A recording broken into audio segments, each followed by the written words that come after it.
Listen, anytime, any place, anywhere, I'll fight you in your back garden. Like a dumb Klitschko, I'll beat you, you bum. You're a bum. I want to unify.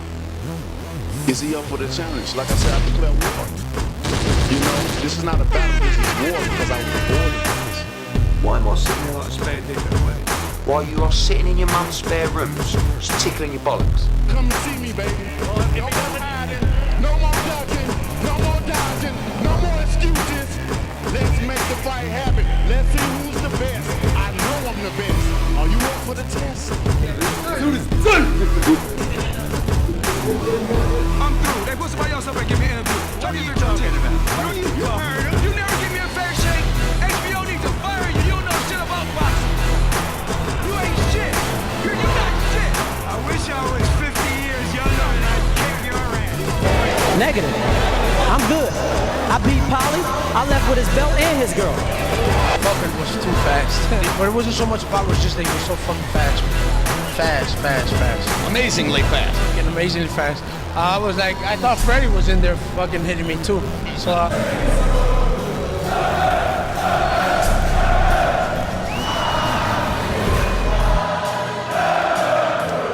Any of you radio personalities think you want smoke?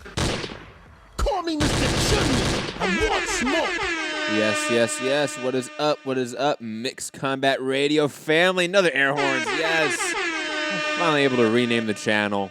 God, it only took 3 months thanks to YouTube/Google's weird rules, man, that just always seem to bother us. But digressing, we have a ton of boxing news and topics and fight breakdowns to get to. I am Matt, the Hipster Hunter. Obviously, this is Mixed Combat Radio. Hit the like button, share the show, subscribe if it's on podcast form, iTunes, iHeartRadio, Spotify, any other podcast medium where you find us. Be sure to share the show, leave a review, all that fun stuff. Patreon.com/Mixed Combat Radio is our sort of our only real source of income. So go over there. $1 a month gets you extra shows per week. We just did a Patreon show yesterday, Boxing Banter. Went into some of my speed tea spilling. I was doing some pig Latin there.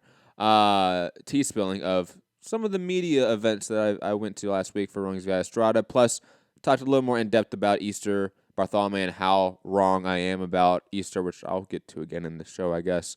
And also, we will be doing another show on Wednesday. We might do 2 shows on Patreon Wednesday. I think, though one of them might not be Patreon. I have not decided yet. I think Anthony Walker and Jason Burgos of Sharedar.com, good colleagues of mine, are going to join me for a special Avenger spoiler review. And then I believe me and Fu will obviously do our usual Wednesday night Game of Thrones Patreon exclusive review. We're going to review Battle of Winterfell, which happened last night, so make sure you guys all do that. Go to patreon.com/Mixed Combat Radio. That link is below in the description. Big Nick, say, Matt, put the Patreon link in the chat. I'm going to sign up. Big Nick, it's right below in the description. You watch on YouTube, you watch on podcast form right now, the link is below in the info of the show, in the description of the show. Link is there, so anyone can find it.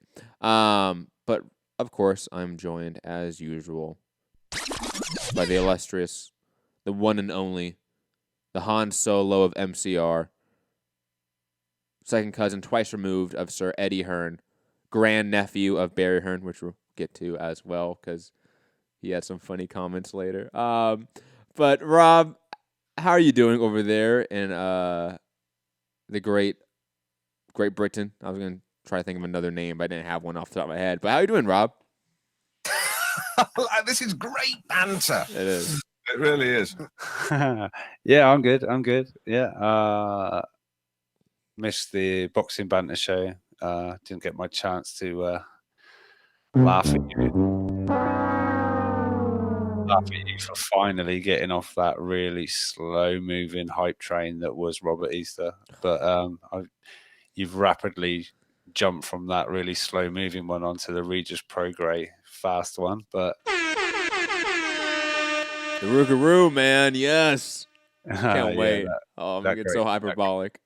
That great nickname. You brought that up as well on the show. But Yeah, it appears Joshua has his opponent. What else have we got? Yes, Barry Hearns. Yeah, perhaps bad choice of words for his explanation of how the times have changed. Kind of the way to put it, I guess. But It's the polite yeah, way. we'll obviously talk about the fights from the weekend and other bits and pieces as they come. I'm sure there'll probably be some massive news during the show that we'll break or tell people, or potential lunatic will tell me anyway, and then I'll tell you. Well, before we get to any of the fun topics like Barry Hearn, which we will get to, I cannot wait. Or obviously the breaking news of Anthony Joshua's opponent, which we'll get to in a bit because that broke right before the show started. It was much more of a, hey, we don't know who that opponent is on that Tuesday announcement. Now I think we kind of do. The cat's out of the bag, but again, we're going to get to that. Let's first get to the fights this weekend. Because there's not a lot of them that we have to talk about, so we can get through it pretty fast. And B, there's basically an entire fight card we can almost ignore, which is insane, but we can almost do that. We won't. We're going to shit on it, but we could ignore it.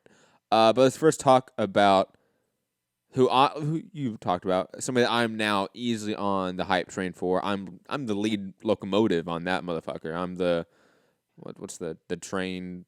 I don't know. What's the person that fucking does the engine shit? There's a term for that. There's a person The driver. It's not the driver. It's not that. It's not that simple. It's not the train driver. I'm googling it. Right? There was a term for that, right? I played Red Dead Redemption. I should know this. This is sad. But as Rob is looking up that to better classify what I am in terms of a fanboy now for Regis Prograis, this fight against Kaylee Relikh was supposed to be a tough fight. It arguably, in my opinion, and some others who I was talking to, other fans, other friends that I have that watch boxing, they were all sort of in agreement pre-fight that this fight could be a sleeper for fight of the year. It has that potential. What we got was a 6-round pure domination from Regis Prograis. Pure domination. Knocked him down. Was it the second round? Hold on, I have it up. No, he didn't knock him down. I thought he did. First round, right? Yeah, but it's not. All right, it doesn't have it up. But he did knock him down with the body shot. I was like, what the hell? I'm like, yeah, he did. The Fat Apple. That's funny. Didn't quite there from Fat Apple. I'm not gonna repeat that. Fat controller. The Fat controller from Thomas the Tank Engine, right? Anyways, Prograis dominated this fight with his jab. Easily was able to evade all of the offense from Relikh, who I think has been known to be sort of a brawler, a little bit of a swarmer, a guy that can definitely suck you into a fight you don't want to fight. I mean, he infamously gave Francis Barthelemy really fun fights, which he's not known for, which we're going to talk about later, and gave him a beating. And that was a really sort of a moment in Relikh's career where we all sort of realized how good he was. This was supposed to be a test, and it wasn't. It purely wasn't. Not only did Prograis show elite, sublime boxing ability, but he also showed that mean streak, that destructive nature that we want guys to have. Like when we complain, Rob, about guys like Josh Kelly, who has that sublime talent, right? But doesn't really have the mean streak at times, right? That's an issue. It's innately an issue, especially at the highest level. Obviously, Prograis has that in spades. I really have no negative to say about Prograis in this fight. This was supposed to be his toughest fight of his career, and it was arguably the easiest. His language is a little bit choice. He could, be a little bit more family friendly. But yeah, you know what's funny is that when they were saying that on the broadcast, like after the interview, like, "Oh, sorry for the language, it's friendly show." I'm like, what the hell? It's a streaming app. It's a zone. Like, you don't need to care about that, right? But I'm like, oh wait, this is on Sky. I totally forgot it's on Sky, and it's different over there, and that's probably why they were like, hey, we apologize. I recorded it, right, and he got to the interview. Did he said he was like, yeah, fuck with me, y'all, and all like this or whatever. And then it went, my screen went blank with a message of sorry, we've lost contact with the broadcast for like 2 seconds, and then it came back and he was still swearing. It was brilliant. So this guy did did get the swear in. So yeah, keep that stuff in. It's late night. Don't worry about it. I always love when they do that. At least I forget who was it Chris Mannix? Was he doing the interviews? No. Who do you know who was doing the interviews No, post but fight? it's World Boxing Super Series sort of production. They've got the who? feed. But who was the person doing the post fight? I'm not sure who it was. Well, whoever it was, I forget who it was. I'm glad they didn't cut him off for that reason because I like that Progress had his moment of just saying, "Yeah, fuck everyone." Like that was kind of cool. I like that. That's easily, depending on what medium you're using, that could be used for promo packages. Yeah. Absolutely. Yeah, for maybe sure. maybe not on regular TV, but internet packaging, of course, absolutely. Now, obviously, we're gonna talk about him in connection with Taylor. What he could do pound for pound wise, what he could do in this division. I think we're going to get to that in a bit.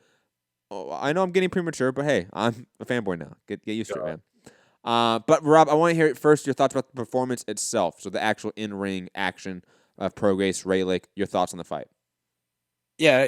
Don't get me wrong. I know I'm here to wave the flag, but no, That's why I wanted to separate them so we can talk about Prograis individually, then connect them. Yeah, like I say, I know I'm here to wave the flag and sort of put this performance down, but you can't. He was really on point. Like you said, on paper, this was supposed to be a test, and it was. Yeah, it came through it with flying colours. Relikh barely really put a glove on him. I wouldn't, really not with any great. Except for that one shot after the bell, which was really. Well, yeah, if you're going to do it then, because he had stopped fighting at that point, so he's going to get a free one in. But take your chances when they're there. But no, he devastating really, and it's going to be providing obviously Taylor gets through Baranchik. I think we're in for one hell of a fight in the final. It could be the best final of these. It could be fight of the year, to be honest. Outside of the tournament, it could just be a great one. Very quickly on the tournament, Donaire's come out and said he really hopes Inoue makes it through to the final. Poor guy. Oh my God. Perhaps Stefan Young did land a few. Hold on, I think I have a soundbite for that. Fuck, where is it? Keep talking. I'll find it. Talk about Donaire being an idiot for saying that. Hold on, I'll find it. Yeah, wanting the monster to meet you in the final, maybe not a good look. What are you? An idiot sandwich. Yes, there we go. Idiot sandwich. But anyway, I think we all want Josh Taylor to make it through to that final and to see that fight at the end of it. So I'm sure we will, but it's going to be great. Yeah, I mean, I think Baranchik is not viewed as the same competitive force with Taylor as Relikh was with Prograis. You know what I mean? Like we've seen Taylor get tested before. That was the Victor Postal fight. Like we've saw that, and arguably that's. I'm not gonna say arguably because I think it should be a consensus that is a better win. But I would say that Victor Postal is not a 1-to-1 analog of Kayla Relikh. It is close. It's not a 1-to-1 analog. Postal has the better win with Matisse. However, the type of fight both the guys had in those respective tough fights in their career, right? The toughest fight of their career is why I think you have this disparity now in how Prograis is being viewed versus Taylor. Taylor was in the tough fight and actually had a tough fight. Now he showed levels. He showed that he could adapt mid-fight. So not to take anything sort of away from him and anything away from the context of that fight, but that is just how perception works. While Prograis in this tough fight looked easy. It looked like another easy fight for him. And he's also has only been looking better as his career has progressed. While Taylor, we've seen him in a tough fight. So we've seen him hurt. We've seen him struggle. And I think when we have that in our minds and we don't have it with Prograis, it's going to lead to that disparity. It just is. So you're saying he progressed. Whatever. But no, he Damn it, so close. Tried to do a dad joke there and even failed that. That was This is lovely banter. It really is. Yeah, I won't do it. I'll save it. It's better when it's out of the blue. Yeah, no, look, he looks great. He looks great, but I really do feel you say like Taylor. He's come up against the test. He adapted and overcome that. So can Taylor put Prograis in that situation? And so we don't know if Prograis can adjust, or he has got a plan B, or that to his game. So that's going to be the interesting test. We want Josh Taylor to be someone who tests Prograis, and then we get to see what Prograis is made of. Like, has he got that ability to adjust? Can he make those adjustments and stuff? So that's going to be interesting. And I think they both hit probably as hard as each other. I think they're both aggressive. I think they could both be very accurate at times. I think Taylor in the past has not been wild, but he does throw a lot of shots, and I'm not saying they're all going to land, but I think it's going to be great. And I think Taylor will be the bigger guy in the ring. I agree. So or at least have like the longer reach, the taller guy. Maybe not pounds, but he will have certain advantages with reach and height. In my opinion. Dimensions wise, I think like height and reach and things like that. He will be the bigger guy in that regard. And that's going to be another a couple of hurdles for Prograis to overcome. So I'm buzzing for it. I just hope there isn't some kind of upset with the Branchik fight. If Branchik beats Taylor, then fair enough. He's got their own merits. And but this whole, as soon as the draw came out, everyone was like sort of licking their lips at possibly Prograis versus Taylor. I'm really looking forward to it. It's going to be probably fight of the year if it goes how we all expect it to be. Yeah, or we get another styling from Prograis. Because look, here's what let me not rant for a bit, but here's my pitch, my sales pitch on why I think Prograis is something different. When I see Taylor fight, I see elite. I see champion, right? I see somebody that is going to be around at the top for a very, very long time. I see Keith Thurman. I see Sergey Kovalev. I see Gennady Golovkin. I see a lot of talent, not necessarily how those guys fight, but just in terms of level of ability. I see a future pound-for-pound guy. I do. However, I see something completely more with Regis Prograis.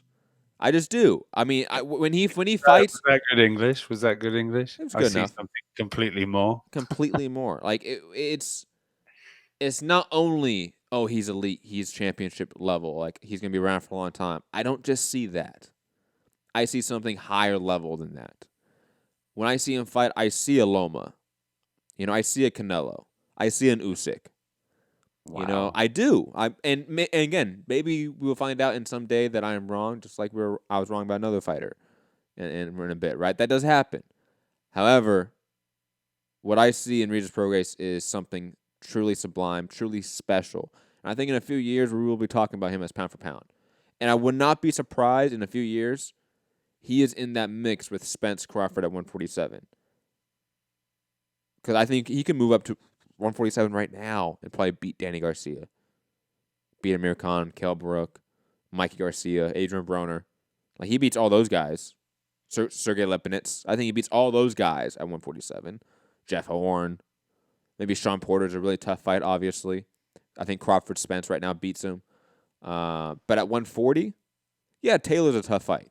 Absolutely give that. But I think he beats Taylor. I just do. I don't think Ramirez is really going to be a tough matchup. I think he is too basic for what Prograis does. And no offense to Maurice Hooker, but I think he's a guy that's sort of been an overachiever. Not that he's not talented, not great, but he's a little bit of an overachiever. It's looking like they're going to fight anyway. I think they're in negotiations, so there will be at the end of this potentially a joint, unifying all the belts at the end of this. But I think I can see Prograis turning up, going up to welterweight after the final when he loses. And look, if Taylor wins, we know how special he is. We do. Yeah. I mean, look, this will be his 15th fight, and I think Prograis had 24, something like that. Yeah, 24 fights. So he's, he got 10 10 fights more over Taylor in the pro ranks. So just like you talk about pound for Prograis, I think the same can be said for Taylor in that argument. Well, I don't know if I made that clear. I don't think either one deserves to be in the pound for pound discussion right now. No. But Whoever wins this tournament, maybe. But I think whoever wins this tournament and then, let's say, becomes undisputed in this division, yes. Absolutely. Then it becomes not an argument. But until then, it is an argument. And right now, it actually is an argument because no one's pound for pound in this division. if We have potentials, like Taylor is a potential. Prograis is potentially that. But we need to see them do more. That just needs to happen. If one of these guys do become undisputed at 140, is that a better 140 undisputedness than Bud? Yes. Yes. No, absolutely. It is. I might get some pushback on that, and I'm okay with that. I'm going to watch and see. I think, well, one, Crawford's run at 140 is actually really good. Like, he had, like, Thomas Delorme in there even, and, like, think about how good Delorme has been as a perennial top 15, 20 guy at welterweight even. Let alone Victor Postal, let alone Julius Ndongo, let alone certain guys that he beat there, right? Like even Felix Diaz. However, the name value at 140 now is better. I think that is just without a doubt a fact. It may not be a better division, but the name value is better.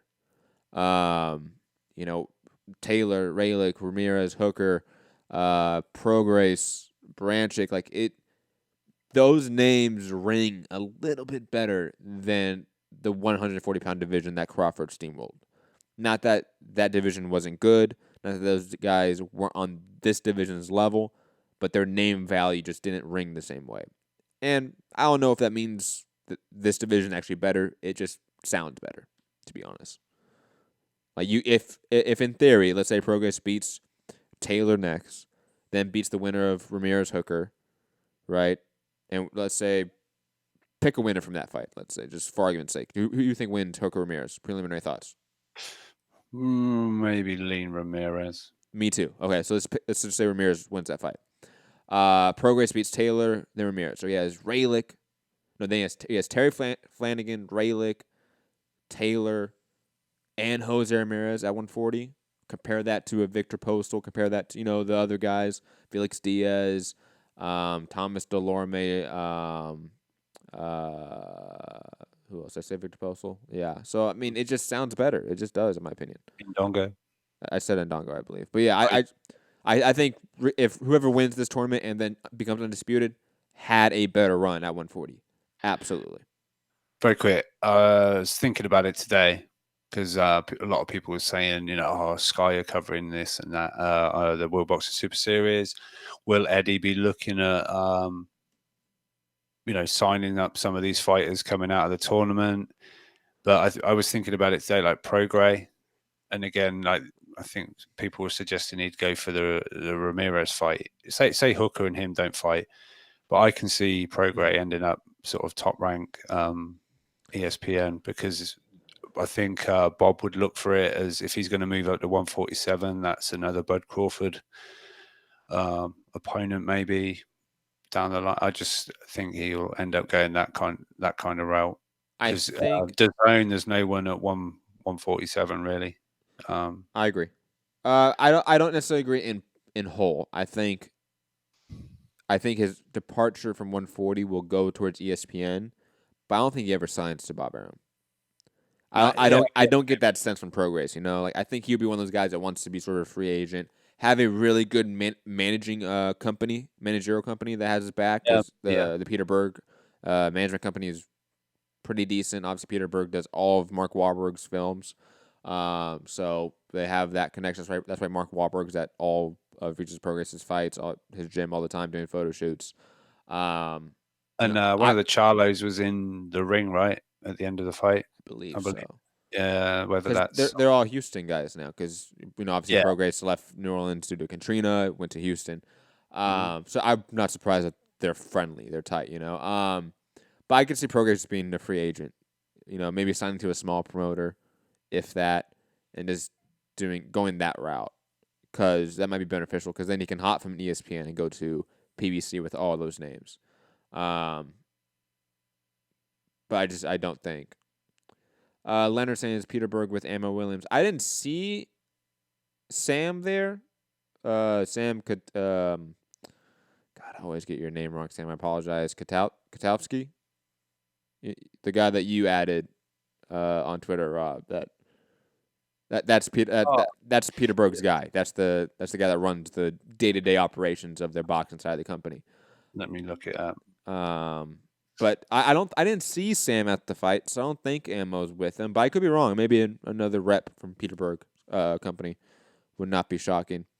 But anyways, Rob, I have nothing else to say about Prograis. Relikh, fantastic showing from Prograis.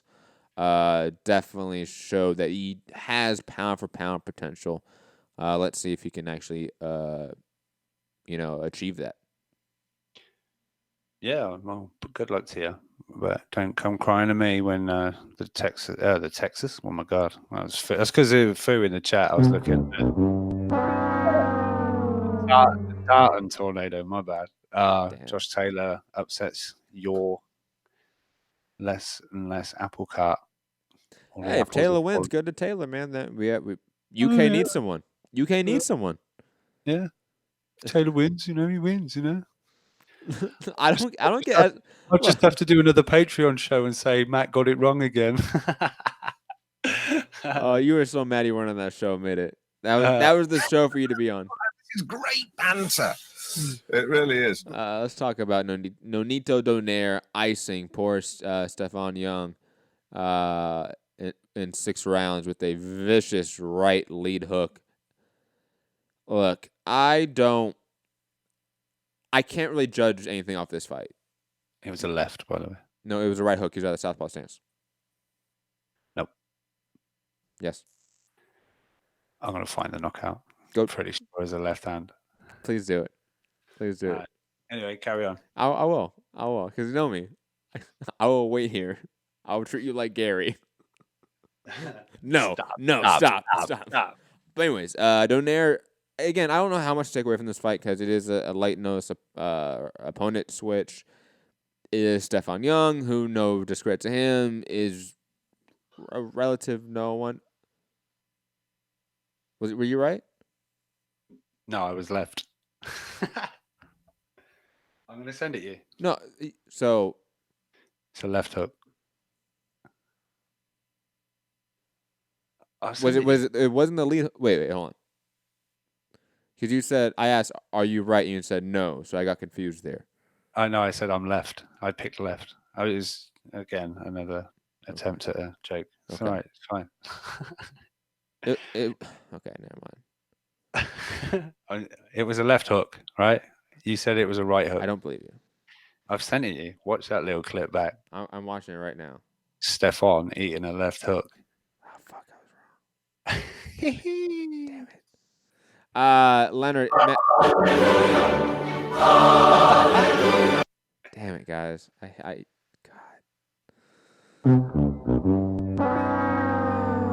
It's one of those days. Matt is 100% correct. Oh, really, Gary? The second Gary said that, I'm like, I'm wrong. Yeah, that's it. He's picked Prograis to beat Taylor and to be this. Yeah, yeah, I know. Totally took the steam out of your fucking hype train. That's great. Leonard saying Matt is Peter Berg a director. If so, he was in the changing room with Eddie. Told Ammo about June 1st. I didn't see Peter in that video, but then again, I watched the video once late at night, and I thought Donaire landed a fucking right hook. So, anyways, digressing. Stay off the weed. Yo, man, it's been one of those days, man. It's been one of those days. Stay off the weed. But again, Donaire, I don't have much to take from this fight. I think Inoue beats him pretty soundly, and even Rodriguez. Like, I would pick if Emmanuel Rodriguez pulls the upset here and beats Inoue, I would pick Rodriguez to beat Donaire. So Donaire has slipped into these finals in the easiest fucking path possible, which is kind of sad because he actually did look good. And I would have liked him to face Tete. I would have liked him to face Burnett without Burnett being injured. But these are just things that did not happen. Rob? Yep. Yeah, no, I agree. I mean, great for Donaire in a way that he's had this little renaissance, whether it's, been lucky and fortuitous and whatever, he's one of the good guys of the sport, one of the nice guys, and it's great for him, but I don't think he should be wishing that Inoue makes it through to the final. I'd rather take my chances with Rodriguez than, have my face rearranged by a 1-2 from Inoue. But no, fair play to him. Look, it was the guy on short notice, very short notice. I was hoping there was some interviews with Stefan Young's trainer. I forget his name, but he's Ortiz's trainer. So I was waiting to see if someone got him cornered and said, "What the fuck's going on, man? Why didn't you want the Ortiz fight?" But just to see which side of whether he was leaning towards the promotional side or the manager's side. Yeah, we wanted it. No, we didn't. We want more. Or just where he stood on it. But yeah, Stefan Young, I think he looked the part. He come down looking like he had the Tevin Farmer treatment. He had the big fluffy, ring walk attire coming out. I thought, damn, is he a sleeper in the division? Yeah, he's asleep. So it didn't quite pan out. But when you got like someone like Donaire kind of walking you down, I think that shows just what Stefan Young was. There's levels, and but yeah, that was a highlight reel knockout. But he might be on the receiving end of one come the end of this tournament. But yeah, fair play to him. He's made it through, kept his name going.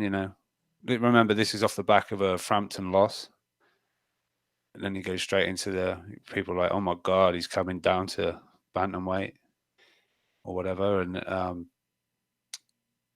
yeah, I'm not sure how that's going to go. And then he gets through Burnett, or again, fortuitously, supposed to fight Tete. Everyone looking forward to that fight because they were like, oh, he did look good against Burnett. Would he have won otherwise? Who knows? We'll never know, but he looked good. Oh, this Tete fight's going to, oh, what? That's bombed. Who we got? Stefan Young, brilliant, whatever. And now we're going to get, the legend that is Donaire against probably the monster that is Inoue. But yeah, we'll wait and see how that goes. But yeah, fair play Donaire, good knockout. R.I.P. Donaire in his next fight. But speaking of R.I.P. all of us fans, for having to sit and watch Easter Barthelemy, and for all those that skipped it and then waited to hear that it was trash and decided not to watch it. Salute, you guys got it right. Play some air horns for you smart people. And the writing was on the wall that this wasn't going to be a good fight. And I kind of ignored it. Because, I like Easter. He's been in really good fights. Been in a fight of the year contender before, right?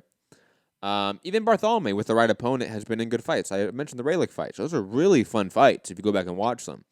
And Brancis is a guy that usually is not in fun fights. So I thought that maybe this would be the dance partner for sort of both guys to create a good fight. We didn't get that. He was the right dance partner for dancing. Exactly. Barthelemy circled around Easter, and Easter had no idea how to cut off the ring and how to be effective in his aggression at all. And both guys picked shots here and there. Sparingly. It was really, really not a good fight. I'll put it this way. Fury Klitschko landed more shots than this fight. Remember how bad that fight was, guys? In Germany? That was so bad. This fight landed less punches. Also, Arturo Gatti, Mickey Ward, their first fight in the 9th round alone, they threw more punches in that round than this fight did in its entirety for both fighters combined. So, and these are lightweights, you know what I mean? This they should throw a lot of punches, kind of. This was really, really bad. And even though, like, separating it from how bad this fight was, like, Easter just did not look good. And this has been a string of fights now where he has not looked good. Where he has not improved. He has looked the same fighter, if not digressed as a fighter, since the Richard Comey fight. Right, Rob? Am I wrong on that? I didn't know what you said. I was looking at chat. I know. I said Easter has not only like stagnated since the Comey fight, but he's arguably digressed as a fighter. Like he's arguably gotten worse. Oh, for sure. As a fighter. Yeah. And he is in desperate need of a new trainer, new city, new home, new environment, new everything. New weight division. I think that would help too. But I don't think it's. I fundamentally don't think it's the weight. It's not. No, I don't think he's weight drained or anything. I mean, he's a massive guy, but he seems to do it like comfortably. I think I've not really seen that he's struggled at the weight, but I don't know. He's just got worse and worse. It's not been good. I would add the new weight class just because why not? Why not go up? Because you can't hurt yourself, and you're now significantly out of the title picture at 135 in a way. With this draw, in my opinion. I used to be a big fan of Robert Easter. I used to think that he had a lot of skill, a lot of talent. I thought he could be sort of the second guy to Loma and give him the toughest fight, right? Like that was my thought process. I thought he could beat Linares. I thought he could beat like Ray Beltran, Pedraza, like anyone else in the division really. But Loma, no, probably wasn't going to beat him, but that was going to be the tough fight. That was going to be a 50-50 fight. It wasn't. Mikey beat him. And you can argue a lot of other people beat him, including Barthelemy last night. Or Saturday night. I was wrong, guys. Apologies to everyone that I tried to tried to indoctrinate as a Robert Easter fan. My bad. Yeah, the narratives you try to pump out the airwaves are just, I'm finally seeing through these. Oh yeah, that's why I'm not falling for this Prograis bullshit. hey, we have to admit, Prograis does everything right that Easter doesn't do. At what point were you on the Linares train? Because did he decline rapidly from there? Yes. Yeah. So, I'm really sorry, Mr. Prograis, for my colleague thinking you're some kind of. Here's the thing. I think it was overblown how much of a Linares fan I was. Like, I just always respected Linares. And I was like, look, at the time he was like doing his thing against Corolla and shit, 135 sucked. Like, it wasn't a good division. Like, let's be honest, guys. Like, was it then that you got on board? Again, on board is a very loose term here. Because like I was never in the Linares hype train. I was like, he's a really good boxer. Gary, come on, you're an OG. How long ago was Matt? And was he very, very Linares? Gary's gonna probably call in. Hold on, is Gary even on the line? He might be. Let me see. Yeah, Gary's on the line. We'll get to it. Don't worry. Good. But anyways, get off of that. Fight sucked. Even the Victor Postal Muhammad Mamoun fight, that was awful. Efe Agabi, that fight was competitive, and then the fight was stopped super early, and I hate that. And the rest of the card was not worth your time. Let's get to the breaking news of the day, though. Rob, are you down for the breaking news? Let's get some happy news in here. Yeah. Well, obviously, first it was reported via Barry Hearn, which we will get to, good old Barry, in a second. That Anthony Joshua's opponent for his U.S. debut was set to be revealed Tuesday, and we're like, okay. Thought me and Rob were going to come on here, do one of those shows where we say, oh, it's probably this guy. But we don't know. We don't have any sort of lead on that yet. And then the breaking news happened.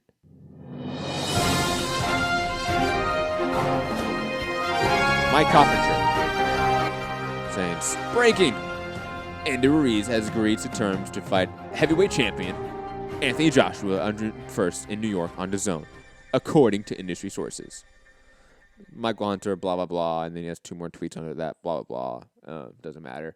But yeah, He was just justifying that it's not the worst. And it It's not. isn't. And look, I can sit here and make an argument that Ruiz is a better opponent. I probably should make an argument that he would be a better opponent, especially with the full training camp.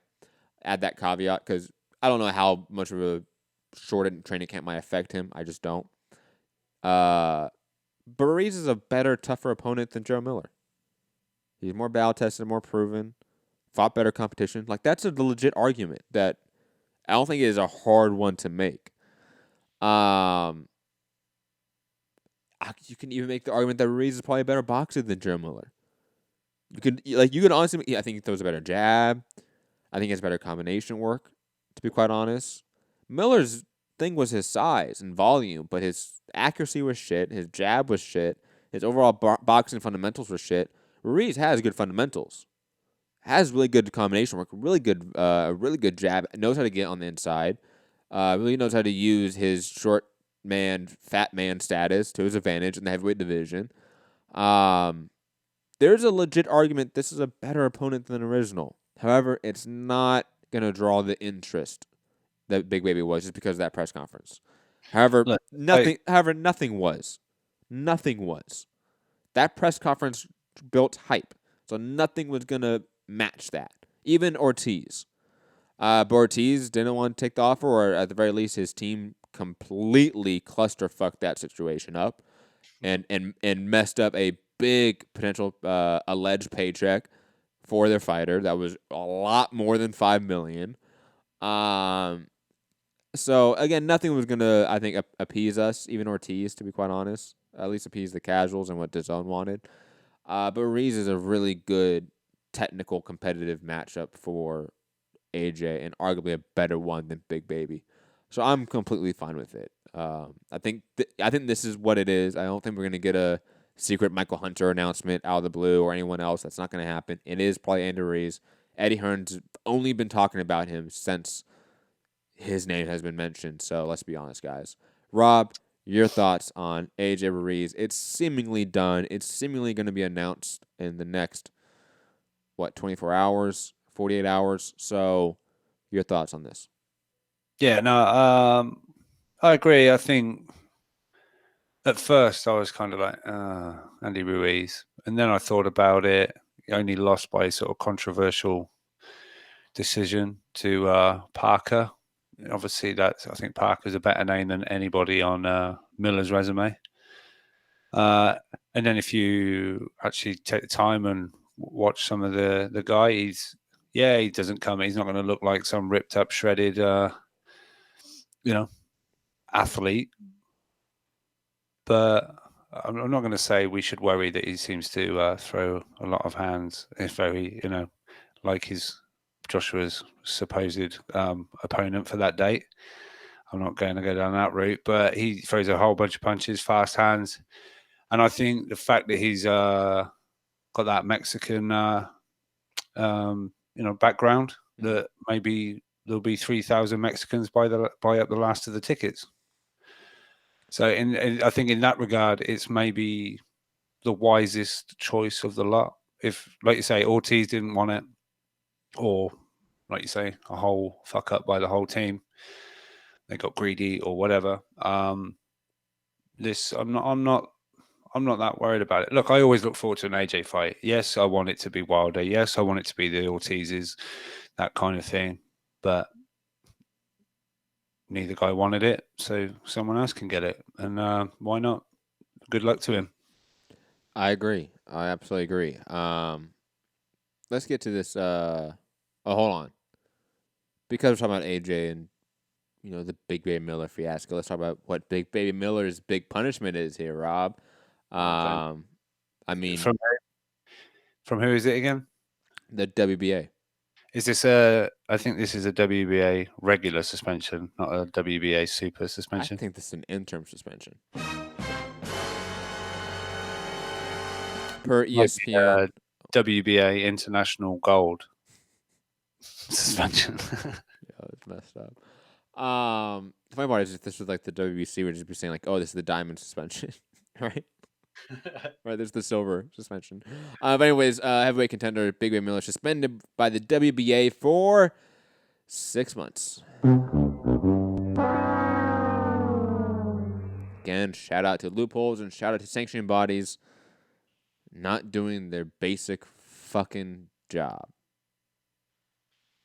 I can't, Rob, for the life of me. Like, I just don't have the mental capacity to have, like, a rant about this. I think everyone that listens to this show for a long time knows my opinions about PED regulation and even my controversial opinions about PED regulation. This is just laughable. Like, this is not even a slap on the wrist. This is like when you tell your kid, don't do that. And you don't even, like, get off the couch, you know? But they're, like, running around, like, trying to cut off your other kid's fingers. Like, and you say, don't do that. Stop. That's what this is. Stop it. You'll have somebody's eye out. Yeah, like, that's exactly what this is, okay? It's nothing. It is... Go tidy your room. Yes. And then, like, your kid says sorry, and you're like, okay, you can still watch TV. Like, that's what this is. Yeah. Go, Rob. Because I don't have the mental capacity. What did Canelo get? Was it 6 months? Yes, but again, that was for what? This was for what evidence could suggest was actually tainted meat. It was sort of trace elements of clenbuterol. This guy's fucking sticking needles in his ass and in his arms and in his fucking whatever.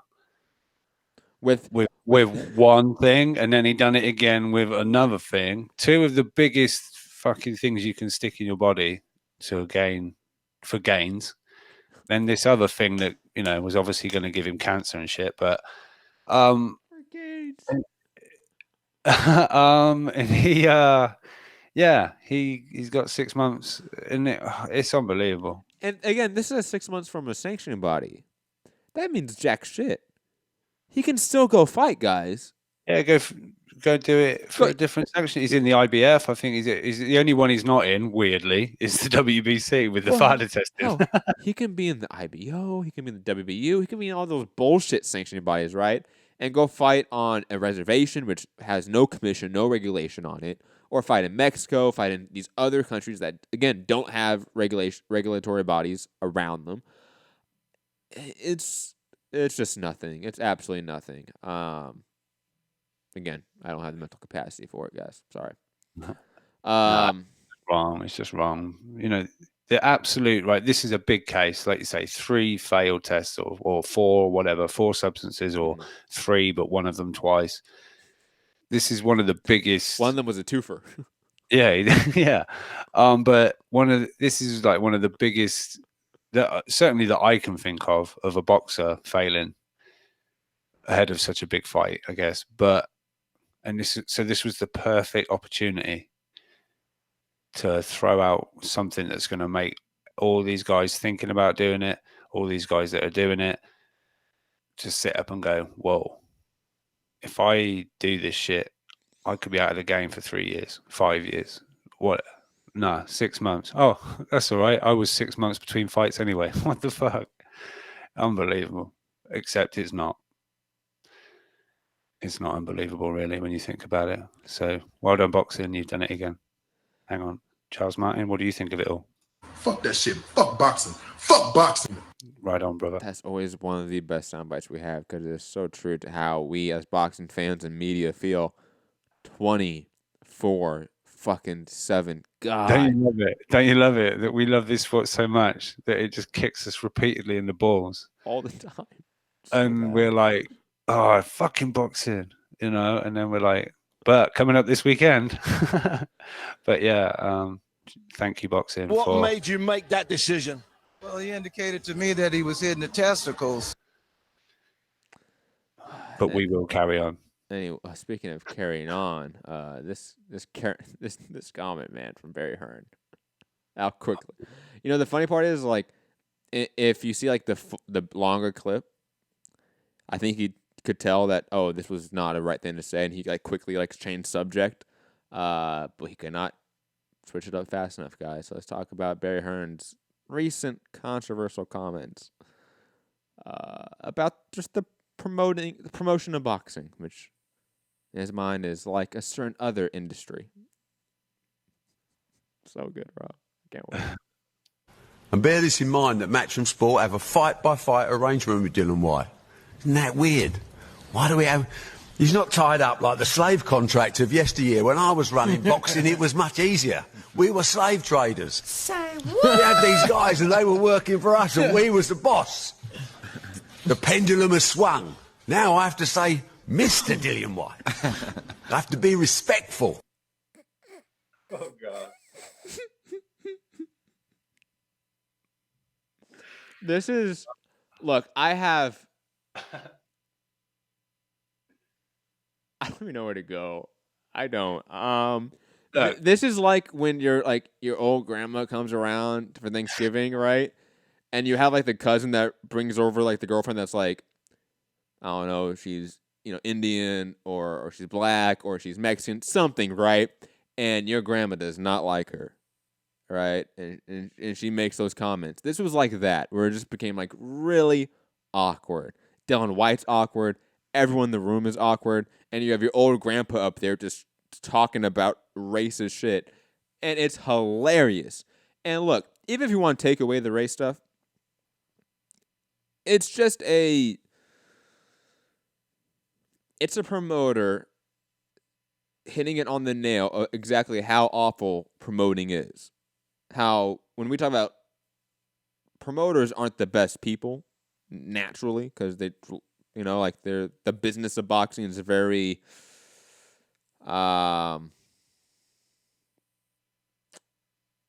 parasitic, I would say. Don King, guys, and let's be honest, Barry Hearn comes from an older age of boxing business where it was a lot more parasitic. So at the very least, it's just a promoter having zero self-awareness about how he is just blatantly talking about how he used to be a parasite in the sport, and now it's changed. And you add like the racial component, it just becomes so much worse. This is just, and look, I understand people want to defend it. I know Rob is going to partially defend it, and I get it. Like at the very least, it's just bad framing of the argument. Like I get what he's trying to say. I get what he was trying to get. His point was, he just said it in absolutely 110% the most wrong way possible.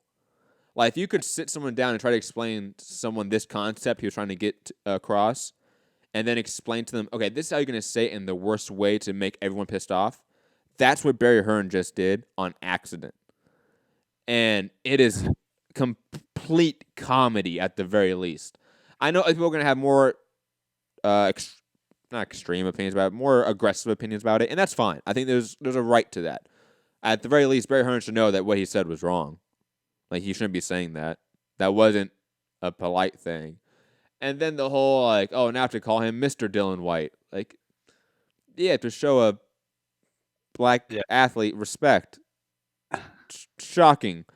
So, again, it's not, the optics of it are very bad at the very least. Rob, I know you have some thoughts on it, and we do have Tyson Fury's thoughts on it as well. I don't know if you want me to play that first, and it's up to you. If you want to talk, then we go Tyson. Yeah, let's get a little bit of comedy relief again. Play Tyson. Let's play Tyson. It's so good. Yeah, I got to admit, though. Tyson, hold up there. I don't like beardless Tyson. I got to say, it really throws me off. It's not my favorite, just being honest. It's like beardless Matt. I'm going to ignore that you said that. It hurts my feelings. Eddie, please sort your dad out. He's ruining the job for you. First of all, he's talking about slaves and slave driving with Dylan White. Next, he's saying the public, you don't like it, don't pay for it. You know, everything's pay-per-view. I'm not bothered if you buy it or not. Then he's getting incorrect information with Tom Schwartz, because we both know he's ranked number 2 in the WBO and in the top 10 in the IBF. Best thing to do, Eddie, is give him another can of beer and put him back in the cupboard. The old red-faced fool. Give him a 4-pack of Stella and put him back where he belongs before he ruins your job for you. Eddie, you're trying to charm everybody with your big smile and your handsome rogue face, when your dad's coming out mucking it all up, mush. Get him back in the cupboard with a 4-can of Stella. Yeah, I will admit, at the very least, I think there should be some sort of internal discussion, like, hey, Barry, less media. I don't think you should be out there in press conferences anymore. I can tell you now, Eddie is in Las Vegas for the biggest fight, shaking one his of the head, biggest fights, saying, "Fuck, I should have just gone back to the UK just for a day and come back to Vegas tomorrow." Why did I give it to my dad? I know he would have fucked that up. Damn Until it. then, everyone was saying, "Oh, Eddie, your dad still got it. Your job's in jeopardy. Barry's nailing it." He said some really great stuff as well, and really was selling it and doing a great job. And then he said the slave trader comment, and I'm like, went downhill so fast. Oh, Barry. And oh, then Barry. again, it wasn't one of those things where like that's the only thing he said. Like he said 5 comments after that made it worse and Yeah. worse It's and like, worse. No, Barry. Damn, no. Like that's what that was. Like that was so Barry bad. Rex is going, cut his mic. Oh my God. You still would have heard it on Adam Smith mic or something next to him. I mean, look, Dillian White Cut his mic. started off like just laughing, like, oh, the old fool. Oh God. And then, you can tell he's so awkward. It's so sad. How do you handle that? But like you said, Rob's going to come and defend it. The only thing I'm going to say is he was trying to say like how times have changed. Like fight by fight contracts back in the day, the fighter was mine, and they did what, you know what I mean? It's like they did as they were told. You're going to fight this guy, but now fighters have more control. But you know, I've researched a little bit and just been online, searched videos, but I can't find a single worse way of saying that in a sentence than what he did. I didn't know if that's where you were going when you started that sentence. I'm so glad that's where I went. Yeah, he searched far and wide in the 4 corners of the universe looking for another example that is worse than that, and I cannot find it. I couldn't. But I don't for 1 minute think Barry Hearn is like this deep down racist. I don't think it came from a place of malice or intent to upset any kind of. He just 70-year-old man fucked up, basically. I feel, but I know boxing Twitter's gone crazy. Especially, I know things are very different in America around race and stuff like that. And I must admit, when this was coming up, I thought, oh, are we going to talk about this really? Because I know me just saying what I just said has probably got people thinking I'm a fucking racist or whatever. But I just don't think he meant it to come out like that. And I'm sure Adam Smith was like, oh, shit. And everyone was like, shit. Like I say, Dillian White kind of laughing at it to start with, whether then it got a bit awkward, which I think it did. But I just don't think it came from any malice. He's had white fighters, he's had black fighters, he's had, Yeah, that's what I allude to. Like, at the take out the race, like it's just talking about how promotion is naturally parasitic. Yeah. Like, and guess what? Bob Arum, Heyman, Kathy Duva, her late father. You can add any promoter, Don King. They all treat fighters like garbage. That's true. Yeah. Welcome to the world of bosses and employees. And I think that's what Barry's saying, that it's changed now. It is different. These fighters are demanding more money. Yeah. They are kind of more in control of things. They are. And he could have just said that. Instead, he added. Oh, yeah. Instead, he just, Again, I'm not excusing his actual words. But I believe that's what the point of what. Oh, yes, I agree. But it's just he said it because in some regard, like the Wilder comment about like the slave contract. Now, forgive me if I got this wrong, but I don't think slaves were offered $15 million. Yeah. So yeah, but do you think that? But Barry Hearn. All right. I'm just saying. Very quickly. Hold on. We can't have this double standard here. Like that needs to be apparent, because even with the whole like fight by fight deal, like think about how much that's been a talking point against Wilder and that offer. Right now we've been hearing that Eddie is going to revise that and try signing a 1-fight offer. Right, that's been the new sort of talking point. Right. Yeah. For Wilder. Mm-hmm. But before it was Wilder didn't want to take that 4-fight deal because he wanted autonomy. He wanted control. Right. He was completely attacked for that. And I understand that there's an argument for that. I understand. But the main crux of that in his defense, or for his defense, like what he was saying for his defense, not for what I'm saying for his defense, what he was saying was, look, I don't want to be tied up for multiple fights. I want a fight-by-fight deal. And now we have that same team that went after him, in a sense, or spearheaded that attack at him for that same defense and attacked that defense of it, are saying, well, look, we don't do this for our fighters. We don't do this for Dylan White. We don't do like the old ways of multi-fight deals and treating fighters poorly, when they try to do that, in a sense, for Wilder. At least that's in Wilder's mind. And again, there just needs to be a clear consistency here with how we as media, we as fans, everyone listening, everyone that's not listening, criticizes people when they speak of things. Because innately, what Barry Hearn is saying is exactly what Deontay Wilder is saying. You can make the argument. Oh, yeah. And, Look, and the criticism, and very quickly, on both sides. Like, you have the PBC boxing Twitter side attacking Barry Hearn for saying that, and never attacked Deontay Wilder for saying stuff that's similar in a sense, right? And vice versa. So there just needs to be consistency. That's my only point. Oh, for sure. Yeah, that's what I didn't bring up the Wilder thing and the $15 million I know. slave contract as a slight. It's just that's another comment where disrespect might be taken from people that wasn't there. But I only talk about the fight deal, the multi-fight deal, because that's sort of what his point was White's on a fight-by-fight deal, not a multi-fight deal. I was going to say what's best for them at the time, right? Take out everything, take out the slave trading thing, take out everything. The crux of his argument was, look, Dylan White's in a fight-by-fight deal and he has autonomy. That was never the norm back in the day, right? That's basically what he's saying. Yeah. They spearheaded an attack against Wilder when that was his exact reason for not taking that AJ deal. Yeah. So that's all I'm saying. That the criticism for both needs to be the same. That's all. But we can move on if you want, Rob, because I'm obviously getting on in age and don't want to say something that Hey man, it's close, man. It's gonna happen. Like one of these days, you're gonna take some Ambien, like Roseanne Barr, and just gonna race his Twitter rant, man, because that's what Ambien does to old people. Obviously, if you didn't know. I don't read the box. I don't know. But anyways, let's run through these news topics. The last few news topics. Let's get to callers. 323-870-4051. Press 1 to get in the queue. International callers, Skype, Mixed Combat Radio. But Abdulev over in the lightweight division, the WBC rankings, has now said he wants to fight Luke Campbell. And I'm pretty sure this is now a loose confirmation that we're going to get Luke Campbell, Abdulev next.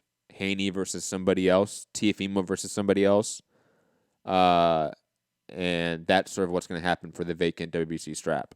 Rob, are you of the same mindset as me that this is a basic confirmation that is the plan for everyone involved?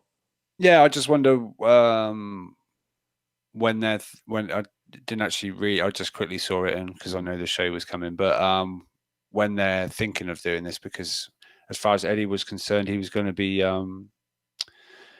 honoring Ramadan, wasn't he? And whether that fight was going to fall in Ramadan. But yeah, if that's how it works. If he is the highest ranked next to Campbell, he's number 2, I believe. So yeah, that's how it works. So I guess Haney, Lopez, and Loma, get in line. So a lot of defenses for Luke Campbell. Yeah, and honestly, I think it might do some good for both Haney and Tiafimo to not take that fight next. I've been saying that for a while now, that it would still be a drastic step up in competition from a Mason Menard, Diego Magdaleno to Luke Campbell. It just is. Next up, Ryan Burnett, who we just talked about recently, obviously with the Donaire fight in the past, inks a promotional pact with Top Rank. I think further solidifying that Top Rank Queensberry Promotions, Frank Warren connection. That seems just to be really tight, and maybe not a contractual one-to-one partnership between those two promotional companies, but there is a direct trade-off with fighters and stable and networks, obviously, between ESPN, BT, and Top Rank and Frank Warren stable. Thoughts on Ryan Burnett's promotional deal with Top Rank? Does that inch him closer to, I don't know, who does Top Rank have in those weight divisions? I can't even think of anyone. Super bantamweight. I'm not sure. Maybe moves up to 122 and fights like Dogbe and Navarrete. I don't know. I'm a little surprised, to be honest. And he was with Eddie and got unified champion. Took him to Belfast, hometown fights, things like that. Got him in the World Boxing Super Series. Was obviously on course to maybe make some good money there. Obviously got the back injury, so I don't know where this has kind of come from as far as, to say thanks very much, but see you later. I don't know. But yeah, well, good luck to him, I'm just, a little confused like where he's going to go sort of fight-wise, But I'm sure things will pan out. There must be a plan. He wouldn't just put pen to paper if there wasn't a good plan for him and what he sees going forward for his career. But, going to get the bag. Agreed. Next piece of news. Dave Allen versus David Price. Yes. The fight of the century.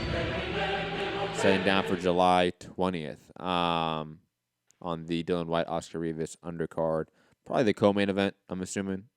But possibly there's talk of maybe Chisora Parker on that card as well. So whether it's but on recent fights, Chisora was in an absolute shocker, and Dave Allen delivered punch of the year. And by shocker for all of us in the U.S., that means dog shit. Yeah, terrible fight. My bad. Yeah, because shocker sounds like it was a good thing. Trash. Yeah, come on. Stop. It was trash. Okay, Shelly. Anyways, last piece of news. Victor Postol, who won recently on the PBC card on Saturday, says he wants the Jose Ramirez title shot. I think he's next in line in the WBC rankings. I don't know if he gets it. I just wanted to add this piece of news because that could be happening next. Victor Postol is one of those guys that, he fought with PBC in his last fight, but he's a guy that can really, in my opinion, go anywhere and have fights. So that could be possible, especially if the Maurice Hooker, Jose Ramirez negotiations fall apart. Rob, any last thoughts on news, fights, or are you ready to get to callers? No, I think we're good. Unless people in the chat say we've missed something out. That's hot topic, but no, I think we're good to get to Gary, and so he can tell us how long you were on the Linares train and that you were really massively on it. Well, unfortunately, Gary is not first in the queue. Santiago in LA is first. Santiago, what up? Well, Santi knows anyway. Probably he might. Hey guys, what's up? Just here, resting before heading out to do DoorDash for the evening. I'm actually a little excited to see Andy Ruiz get the nod. I definitely do think that he'll be an interesting fight because, as you know, Matt, and I've even told this to JP at one point too, I've never really been big on Miller. Like Brazil, I've seen him as a guy whose biggest selling point has been the fact that he's 300 plus pounds. He uses that as well as Brazil does. Wears down his opponent with a sheer size. Not that he's not skilled, mind you. But that's basically the point of his style is to use that size. And with Andy Ruiz, granted, he's a chubby guy, like myself. I look at him kind of like boxing's version of Roy Nelson. Not as chubby, obviously, but you get what I mean. He's got good form. He's got good technique, good power. I'm obviously of the few that think that he should have been the WBO champion when he fought Parker. I don't think he's going to win, but I definitely think he's going to put on a better fight than we probably were going to get from the Miller fight because Joshua's technique, his form is solid. He looks to be getting better. And the fact that this is going to be like on 5 weeks notice is only going to help him. But Ruiz is a guy that I think is going to give him something to look at differently, because he's looking at a guy that knows how to be the smaller fighter like a Povetkin did at one point. So it's going to be interesting to see how that plays out. Maybe I'll be there, maybe I won't, who knows. I am planning to fly out to New York there, and if I'm lucky, I'll score a ticket. I have a friend that lives over there, an old teacher. Maybe she can help me get a ticket there so I can avoid the stupid online surcharge that they always charge for those flights. Review time now. Prograis, again, guy I've been high on since the Showbox days. Like, I was high on Mikey Garcia. Did exactly what I expected him to do. You know, brutal on Kirill Relikh, a guy that gave Rancis Barthelemy some good fights, you know, and I look forward to seeing him in the finals, you know, as much as I'm looking forward to seeing Inoue in the finals. Only difference being that unlike the Inoue Donaire finals, I'm curious to see if Josh Taylor can, you know, be that guy to, if not push Prograis, show that he is within that class. Because you're right, you know, when you look at a guy like Taylor, I think that he's the guy that is going to be a champion. He's going to be a guy that you do talk about, has a couple defenses, has a very respectable career. But a guy like Prograis just shows that he's something special and continues to show that he's something special. I actually remember at one point when Prograis was going the distance, I think he was the one that made a joke about it, saying that the reason he was going the distance was because he was bored. But when he was serious, he was knocking motherfuckers out. And, you know, you're seeing that skill set. You know, I look at his training, I look at the things that he does, and I see a guy with the same kind of work ethic that I remember Sergio Martinez having at one point when he was the middleweight champion. And I look forward to seeing Prograis continue to prove me right the same way Caleb Plant proved me right against Uzcategui. And it's going to be fun. It's going to be fun. Donaire, great knockout. That left hook of his is still as good as ever, but Stephen Young, didn't know anything about him. I expected him to go out the way he did. Entering the finals against Inoue, the monster. I think it's going to be a good fight. I know you think it's going to go rounds. Personally, I think that maybe Inoue just waits around a round or so, or maybe even up 2 minutes or so. And then by the time that he probably starts getting in gear, we're going to see him show exactly why you were high on him when he made his U.S. debut and why you were touting him so heavily. So that's my opinion on that. And Showtime, man. You know, do you remember when we had Lara Trout? Because I remember that was another fight that people did technically consider boring because it was basically two outside fighters fighting one another. Mm-hmm. But the only difference between Easter Barthelemy and Lara Trout was that Lara actually dominated Trout. This one was so hard to watch. I literally knocked out twice watching this fight. Like Fu said, at one point I started thinking to myself, why am I still watching this? You know, as a degenerate and as a perfectionist that I am, the only reason I could think that I was still watching this was because I wanted to make sure that when it got to that Showtime, like, you know, final end scene, I could hit cancel and then go about the rest of my night sleeping. But other than that, I had no business watching that. It was a horrible fight. I feel bad for you. Did you score it a draw, Santi? I mean, you like to score fights. Did you score it a draw? Yeah, were there 10-10 rounds in that one? How many 10-10 rounds were there? I'm going to love this one. You know what my scorecard was? You want to know what my scorecard was? Yes. It was 1-1, 10 even. 10 even. That's how bad that fight was. No one cared about scoring that. Let's be honest. Did you see one of the rounds? I think the third round, he landed one. Barthelemy landed one punch, and there's people. I even sort of said it in on the third hole. Barthelemy got a hole in one on the par 3. It's like, oh my god, one punch. You landed one punch. Oh, God, just terrible. Lightweights, Jesus. Yep. So there's not much to say about that. F.A. Jogba didn't really look as good as I expected him to look, considering he got the knockout.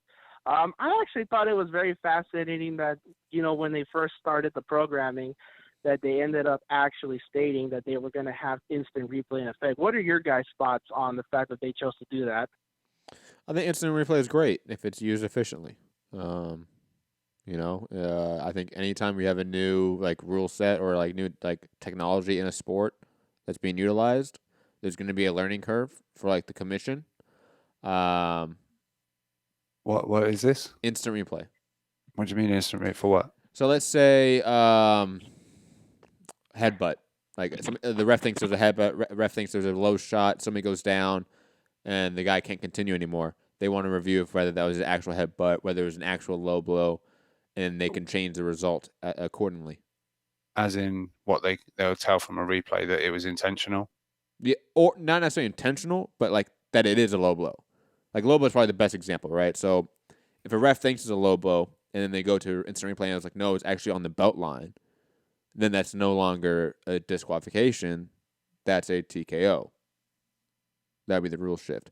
I think it was utilized, and I forget what card it was, but it was utilized in the Guillermo Rigondeaux, Moses Fuentes. Forget which Moises. When he knocked him down after the round, right? Remember that? On the bell or just after, whatever. Yeah. Yes, I think that's a good example of when instant replay has been used in the last recent memory in a big fight. But I would argue they got the wrong call there. But that's beside the point. It's still down to the referee's discretion. Beside the point. Not only that, don't forget that they were also conferring with other, the referee conferred with other referees to get their opinions about, what they thought happened, just like they do in baseball with the umpires. Mm-hmm. Yeah, man, I think it's interesting. I think it's going to be a good thing. Obviously there are going to be some stumbling points here and there when it comes to actually implementing it, because I know that they mentioned that they could do it during the round or in between rest. I think it's really stupid to try and do it during the round. Obviously, I think minute rest, plenty of time. The referee's not really doing much at that point. They can review the footage and then from there deliberate with the judges about I'm reversing my call or my call stance or stuff like that. So I think it's going to be interesting to see that being more in use. And with that being said too, before I forget, I know you asked me a while back, a few shows ago, about which commission was it that allowed Marlon Esparza to have the 3-minute rounds. It was the Nevada State Athletic Commission. Yeah, I want to say somebody called in after that and said it was Nevada, or it was Leonard in the chat or in the comment section. But yeah, it was Nevada, which was surprising that Nevada did something progressive and innovative for once in their fucking life. Yeah, man, that was for 2 fights, actually. She has actually 2 fights on her record that are 3-minute rounds. So kudos to her being one of the few fighters that was able to get that approved for her. But with that being said, I don't really have much to add on to any of the topics at hand. If you guys have any other particular questions that you want to ask me, feel free to shoot.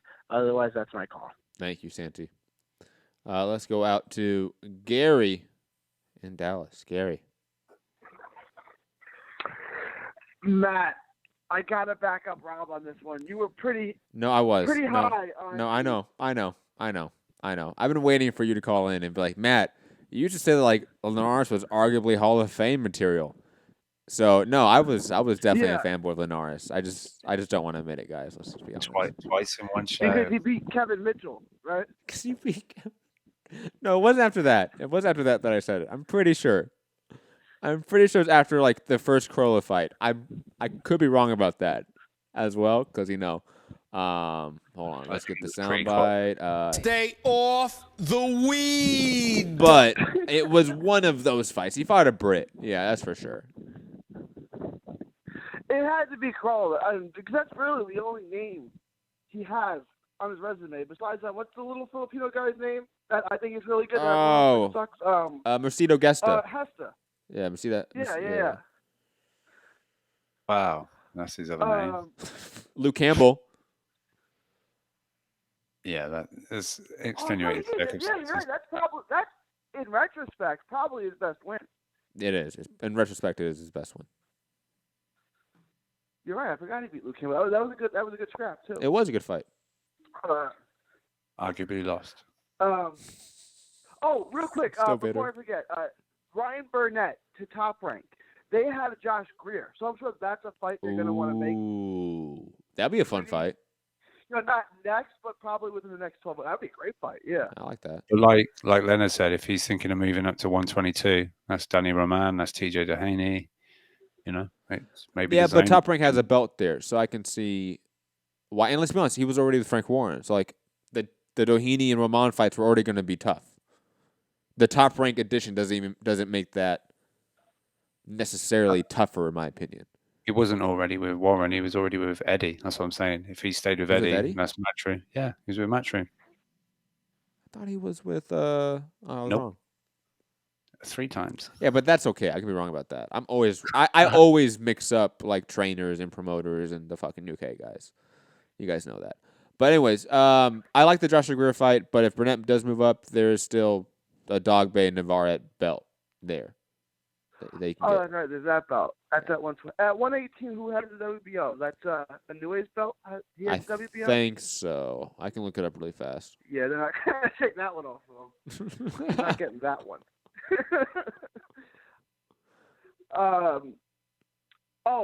Regis Prograis. Yes. Every time I watch Prograis fight, I think he beats Taylor. And I watch Taylor fight, I think Taylor beats Prograis. I'm back on the Prograis train, big time. But that's only until Taylor fights again. That's going to be a really good fight. When we were talking about the best fight of 2019, we didn't even mention that, and we're going to get that fight. And I don't see Taylor losing to Blanchik. So Taylor versus Prograis is going to be a great fight. I agree. I absolutely agree. I think that Blanchik, even though I think he's going to lose in that fight, is always going to be an exciting fight. He's one of those guys that really doesn't go down, without a fight. So I think Taylor's going to put him out in pretty exciting fashion. WBO is Tete's belt, which obviously Donaire. Was that on up for line? No. Tete pulled out, so Tete still has it. Yeah.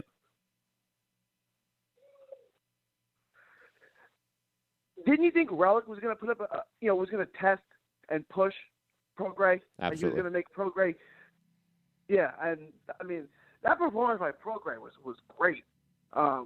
He was outboxing him. The head movement was great.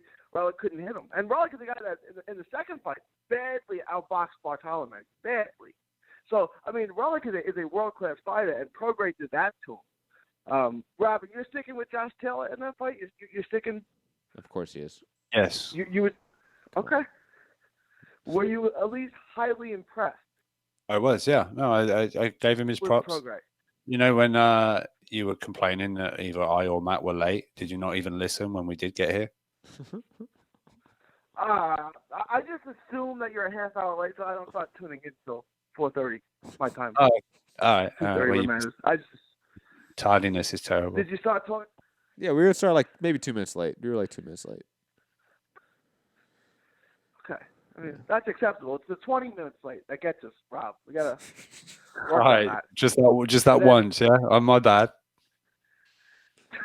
And then you're asking me questions. I thought we were talking about your.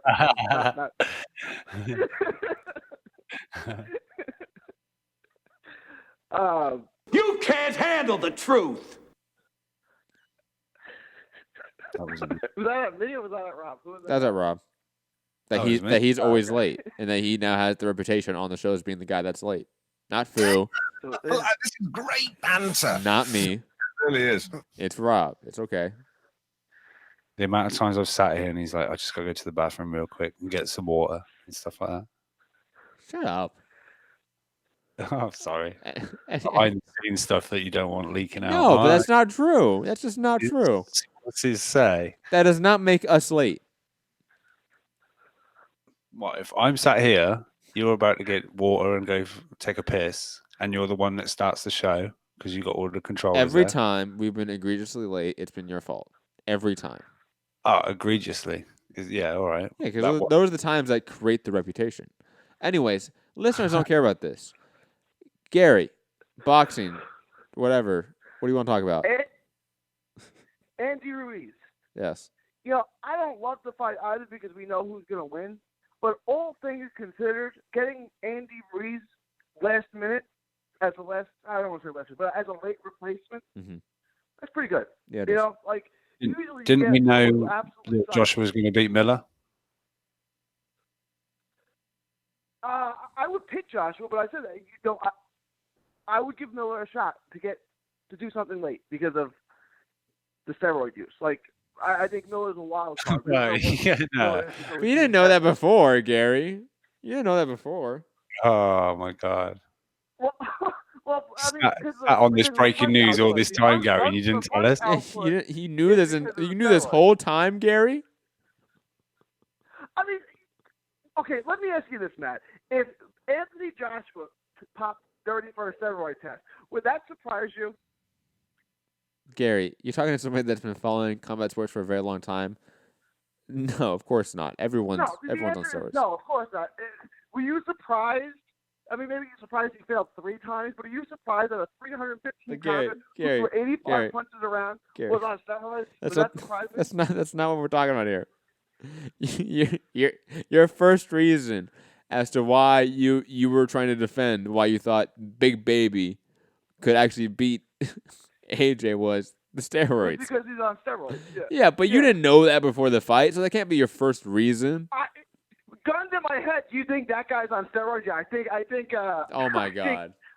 Big Baby was on Gary's steroids. now clairvoyant. My point was that Big Baby's a freak. That's why he had a chance, right? Because 315 pounds aren't supposed to have that kind of endurance. That was my point, right? The fact that he has the endurance is likely because of steroids. You know what I'm saying? Like, okay, that's better. Because you know what I'm saying? That was what I was saying. Yeah, right? you could have just said that. But Ruiz Come is on, a good boxer. come on, Barry. I thought, yeah. What was that, Rob? He called you Barry, like Barry Hearn. Oh. I think he's trying to call you an old man. Say what you mean. Rob's gonna call me an old man. Rob's got me for like almost a decade. He's gonna call me old. Okay. And I still have my hair too. So. Is it yours though? Is it yours? What? Oh, it's all mine. Oh, it is. Did you save it from your last haircut? Rob. When you have hair like this, This is great banter. This is great banter, guys. Really? Gary, back to boxing. Ruiz. I wanted to get on Ruiz. So Gary, I'll ask you a question. Hold on, let me ask you a boxing question to bring us back to fucking the topic of the show, gentlemen, not haircuts and how old you guys are. God, the dick measuring contest between you two. You don't think that Andy Ruiz is the more definitely a bigger dick than me? Whoa, pause. Is that what you meant? Yo, no. You can't use that as a dumb. No. I thought you said he's a dick.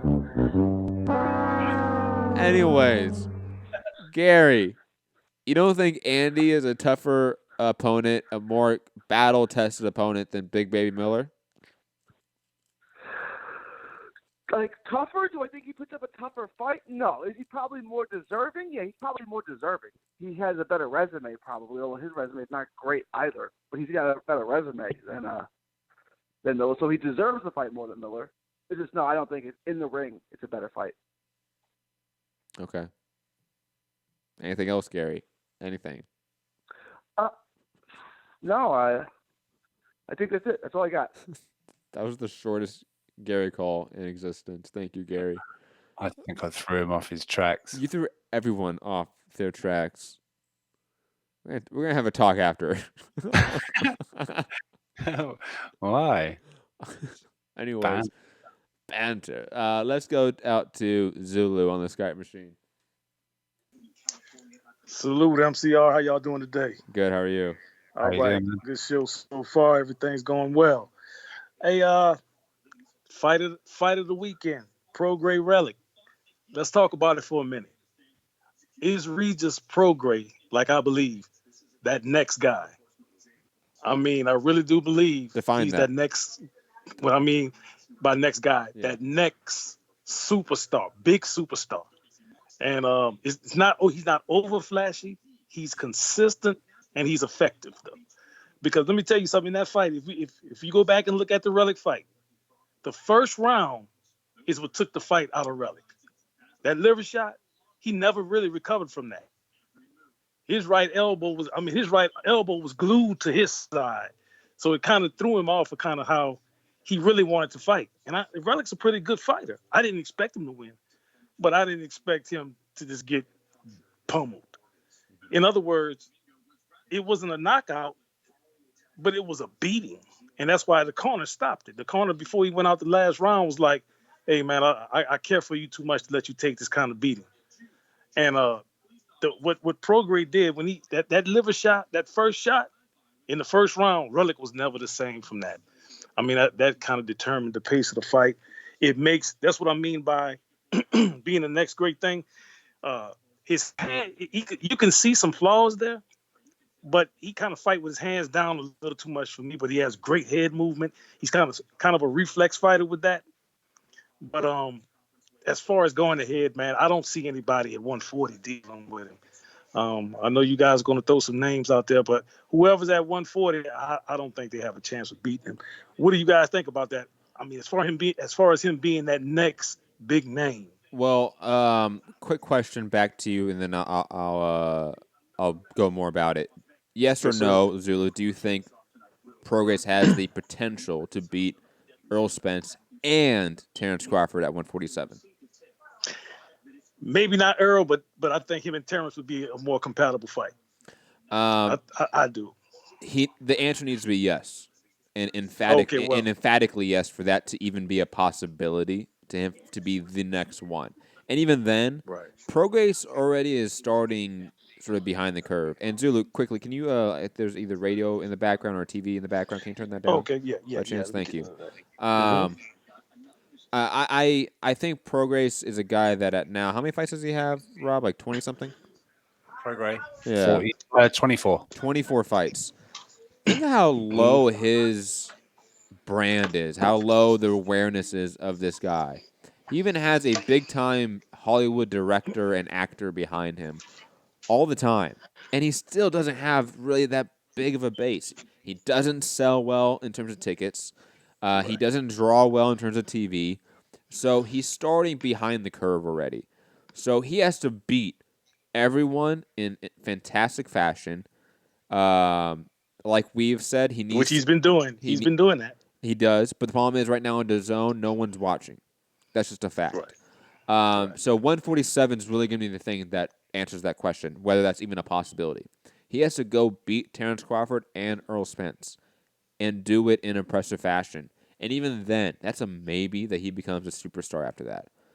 So at 140, you're saying he has no chance? It's becoming that superstar. Yes. No chance. No chance. And that's because of the competition? Is that the reason? It's not. It's not necessarily the competition, because the competition at 140 is really good. It's the level of notoriety at that division. There just isn't any. 147, there's notoriety. There's people that have drawn on pay-per-view. People that have drawn on TV. 140, there really isn't that.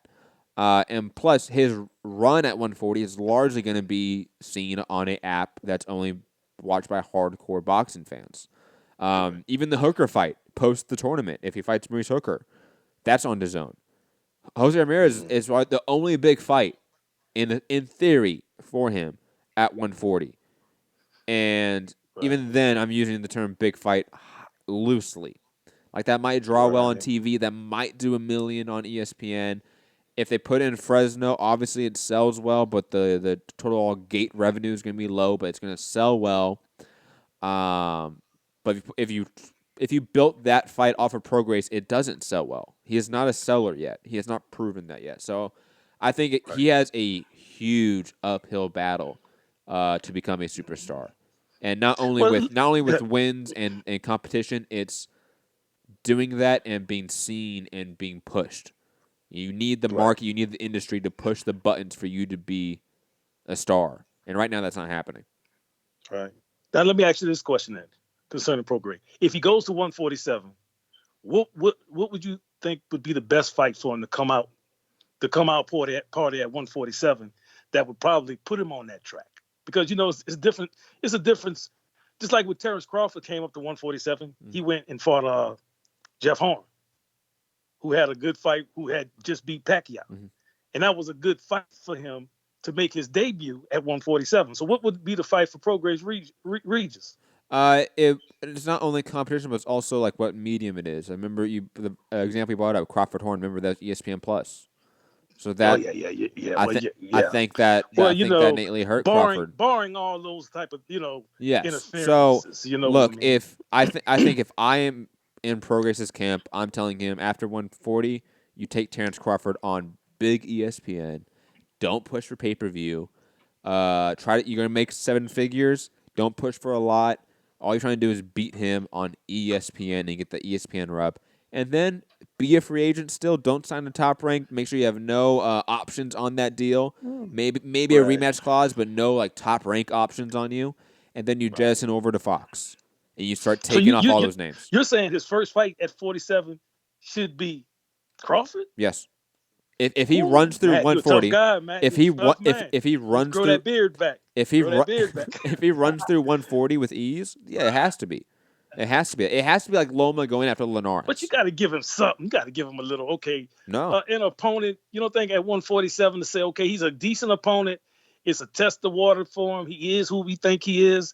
And he can transition from 140 to 147 and be that good because that name. That's what happened with Crawford. Amir Khan. No, poor Amir Khan. No. Oh yeah. Let's use Amir Khan. That's a good. I think a name that would kind of do that, but still needs to be a test would be like Danny Garcia or Kell Brook. It'd be one of those two guys. But it still needs to be somebody that is known. Like he can't start off with because it wouldn't build it then. If you go right in there and fight him now, what kind of steam are you putting behind Regis? It's not about you are thinking that Crawford's this big fight. Crawford's not a big fight. Just get that out of your mind. Oh man, get that out of your mind. I don't know, brother. No, it is for us. It is for us. It's right. not. It's You're not talking about on for the person that level, watches NFL on Sundays and the World Series and the Super Bowl and shit like that. They don't give a shit about Terrence Crawford versus Regis Prograis. They don't. Right. Okay. So what you're doing with that Terrence Crawford fight is to get the maximum exposure for the quickest amount of time. Because think about it, you're already having a 140 run. So he's going to be going into 147 at 30 fights? He's going to be going in with another 6 fights probably in his belt. So he's running off time.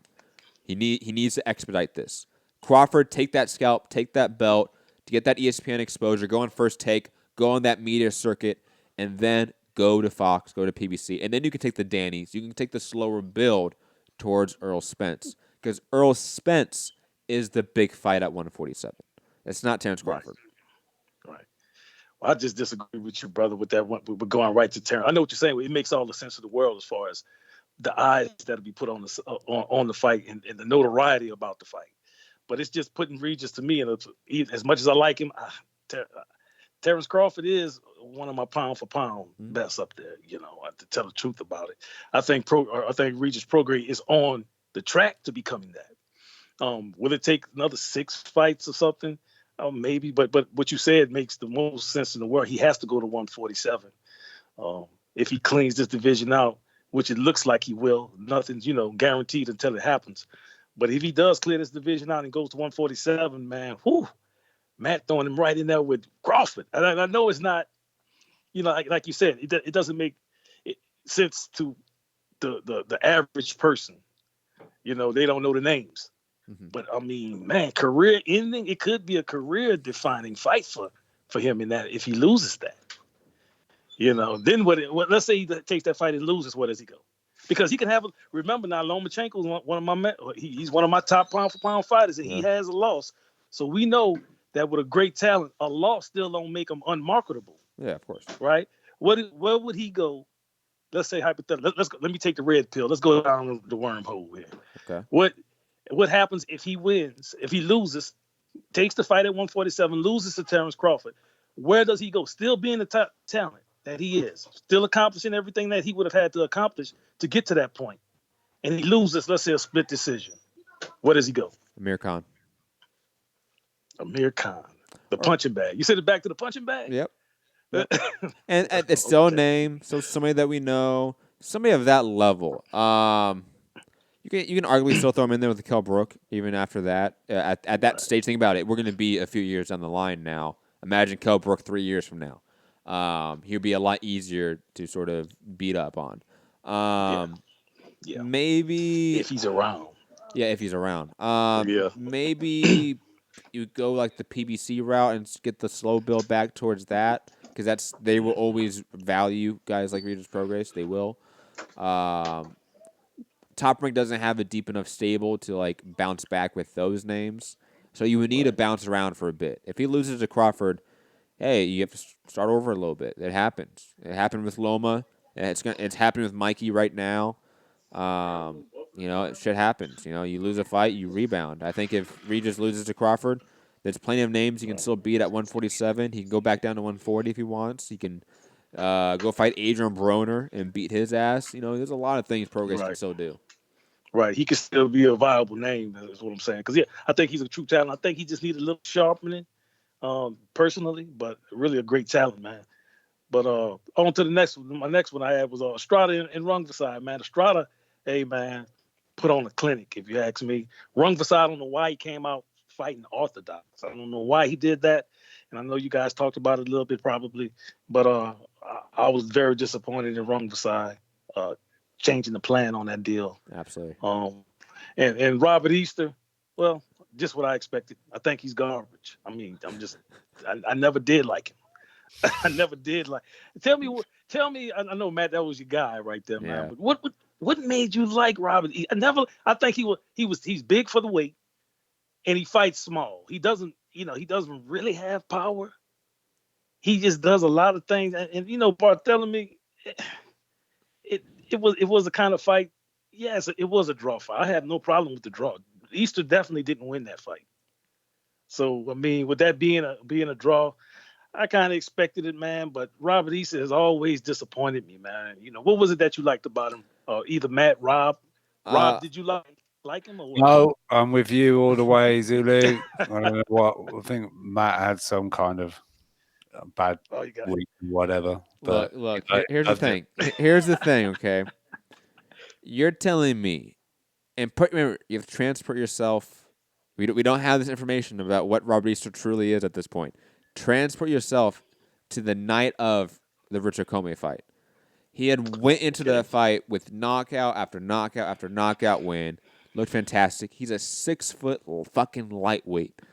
You're thinking on yourself, man, we could have a fucking Tommy Hearns in our hand here. Like, he's that fucking tall, that lanky, that powerful. Oh my God. And the Richard Comey fight was fantastic. It was a fight of the year. It felt like a breakout moment. It did. And it wasn't. And it took a long time because remember he was pulling great numbers for a very long time after that Comey win.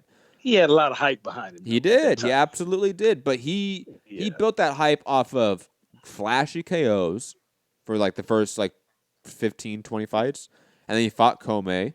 And that was a fight of the year contender against a hardcore darling. Because remember, Comey, he wasn't known at the time for a lot of people. But for us on the know, we knew how good Richard Comey was. We knew that fight was going to be something special. And it was something special, right? It validated us hardcores. And it turned out to be a blip in the radar. It turned out to be like, hey, he was really good, but he never really evolved. Like he never he went backwards. He never evolved. It sounded like he went backwards. Yeah, he's one of those fighters. I talk about it a lot with young guys and young champions, young prospects. I look for improvement fight to fight. That is a huge indicator of something special. Regis Prograis, a guy that has improved fight to fight to fight and in drastic, notable ways. That's why you can tell you something special. Joe Cordina, another guy. Tifimo Lopez, another guy. Shakur Stevenson, another guy. People that have really improved fight by fight. Richard Comey, never done that. Never improved. Gervonta Davis, another guy that really hasn't improved since he beat Pedraza. He's one of those guys that now is a big concern about where he's going to go because he hasn't improved. We haven't seen it. And so I'm wrong. I was wrong about Robert Easter. That's all I was trying to get you to see he was wrong. It happens, man. Gotcha. No, I'm messing with you, man. But yeah, I just never thought that much about Robert Easter, brother. I felt he was a lot of hype. He was tall for the division, which was that advantage he had, which was good. He needed that.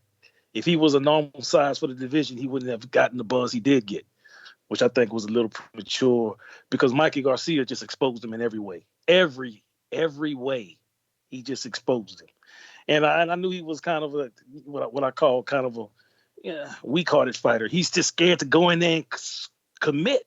He does it in spurts, seem like, and when he gets resistance, he'll back right off again. He's just not one of my favorite fighters though. But back onto other things. Andy Ruiz, being a decision, man. It's not Luis Ortiz. But Andy Ruiz is somebody that I like his hands. I like kind of like how he fights. I think he has a little bit better hands than Joshua, but he's not going to be able to take what Joshua will be putting on him. He's just not going to be able to take that. It's too small. And I know Gary called in and was talking about you questioned Gary about Jarrell Miller being is he better than Andy Ruiz for AJ? Actually, stylistically, knowing what we know now, of course not, but us not knowing, well, I already knew he was on something. I felt, I'm like Gary on that. I knew he was on something. I don't have the proof, of course, but it's obvious. 300-something pound man moving like that, it's kind of obvious. But barring all that, because of Miller's style and being a big man, a much bigger and powerful man, and imposing himself is what made it. Even though I didn't have him winning, would have been a better fight in my opinion. I don't think Andy Ruiz can impose himself on Joshua like that. He's kind of a different fight. He's similar to Miller, but kind of different. He's got better hands now. Better hands. He's got a little bit more better his boxing skill, but he's not imposing himself like Miller would. It wouldn't be as effective at his size. What do you guys think about that? I can see the argument for it. I still think Ruiz's boxing ability being far better than Miller, and just his overall combination work being far better and more efficient than Miller. I think it's actually going to be a tougher fight than people think. I think it's honestly going to be a tougher fight than Miller was, stylistically. It might wind up being, yeah. Andy Ruiz is not no punk now. He's not no punk at all. I really like Andy Ruiz. I wish he would have been, a little more active. Yep. That's that inactivity with him is going. You going against the number 2. Rob, am I right? The number 2 best heavyweight in the world, AJ. So you going against a serious. When I always clown about that with Rob, but AJ is very, very, very serious. People can say what they want. I'm still riding with Deontay Wilder in that fight. There's no way you can take anything away from. You can't take anything away from AJ at all. We gotta see that fight. But hope Andy Ruiz is he's probably the better choice. It doesn't save it like Ortiz would. Ortiz would be the better fight if that could happen, definitely, without question. I think Andy Ortiz is going to bring a little Mexican following. But then again, I'm not sure how big his following is. What do you think about that, Matt? I don't think it really matters. Yeah, to be honest. The first Mexican heavyweight world champion. You wait, Eddie. In the Mexican community, it does mean something. I'm pretty sure it does. But I think I'll be honest. Eddie will sell the shit out of that. It means nothing for the zone. It means nothing for ticket sales. There's not a huge Mexican market in New York. Let's just be honest. If this was LA, it would be different. It's not LA. It's in New York. And plus, they already sold 17,000 plus tickets. So they were never an issue of we need somebody to help boost the ticket sales last minute. Since we don't have Miller, who was a New Yorker, they don't need that. They already sold a ton. They were good. Right. You know what I mean? Right. That makes sense, though. Makes sense, but I still think it's a possibility. Maybe not for that fight, but if by some chance Andy Ruiz wind up getting a draw, because we never think about those things. We didn't think about that with Wilder. With Wilder last fight, we didn't think about him having a draw with Tyson Fury, but it happened. So the possibility could be a draw. What happens if you get a draw? Just think about that. What happens if Andy Ruiz gets a draw? What would that do? It'll be funny. It'll do nothing. Ruiz won't get the rematch. They'll move on. Yeah, you're right. All right, then that's what I got, man. Salute. You guys continue to grind, doing a great job. Appreciate you. Thank you very much, man. Peace, Zulu. Always have a good one, man. One of the best guys in the chat. A quick mention of Big Baby Miller's promoter, or one of his promoters, Greg Cohen's Promotions, one of their vice president, right? It's the vice president of the company, I believe. I don't know. Sarah Fina, who me and Rob got into interesting back and forth when the whole PD thing first dropped. She is a very, very intelligent person. You can tell. But she's saying that, man, they're taking the victory lap. Now that Jerry Miller will fight again, I believe the fans will tune in to see if he will lose without PDs. He is now officially the bad guy, the AB effect. Shrug emoji. Not the approach I would have chosen, but hey, ... Next tweet. 6-month suspension for Big Bay Miller. Backdating to March. ! He can fight by October with the flex emojis. Power move by Greg Cohen Promotions. What the fuck are you like? Power move. Do you know how self-incriminating that sounds? Like, we told him to take this because in the long run, you're going to be the bad boy of the heavyweight division. So fail these tests, and I promise you it's all going to work out for the better. Fucking jeez, she is a fucking crazy woman. She's probably replied to somebody else calling her a fucking idiot. So let me just check. It's ridiculous. It's so crazy. Big Baby only got a 6-month suspension. Power move by us, his promoter. We grease the wheels of the corporations. Yes. It's like, you fucking idiot. You have no self-awareness at all. But then again, Rob. Yes. I think we need, as a boxing community, to understand how low the standards are to be a promoter. Look at Serafina and Greg Cohen Promotions. Look at Dade Promotions. We have a lot of jokes out there, guys. And Serafina is one of those gigantic fucking jokes in the industry. Then she put, "Don't shoot the messenger." You are. It's not that you're the messenger. You are literally the vice president of the company that you are saying did this move. That you maneuvered the WBA, a independent sanctioning body, in theory, to give Big Baby only a 6-month suspension. That is what you're saying. That's how self-incriminating it is. Holy fucking shit. God.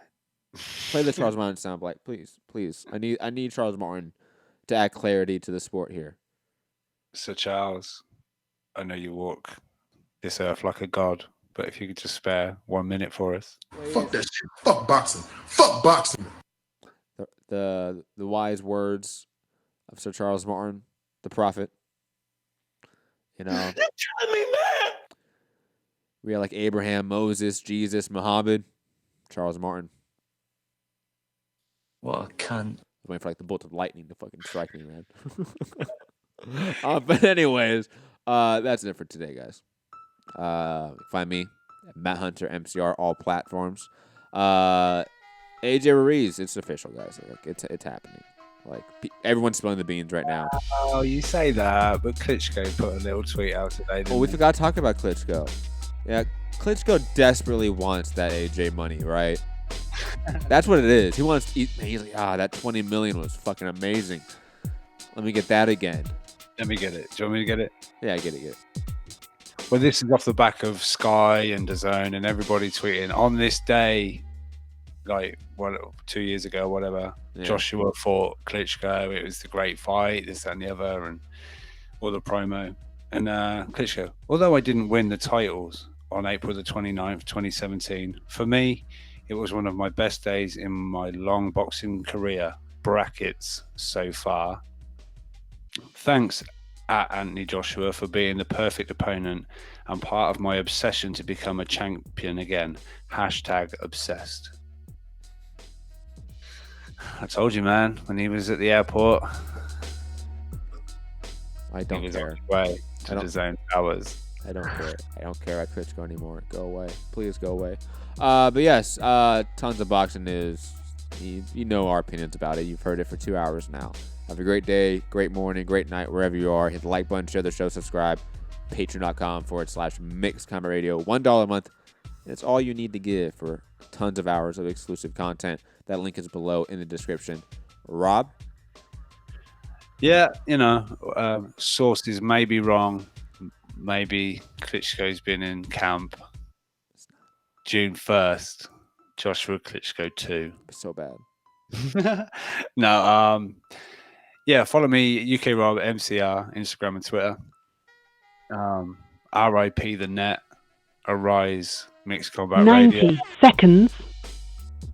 2.0. That scared me. That honestly scared me. I was like, oh.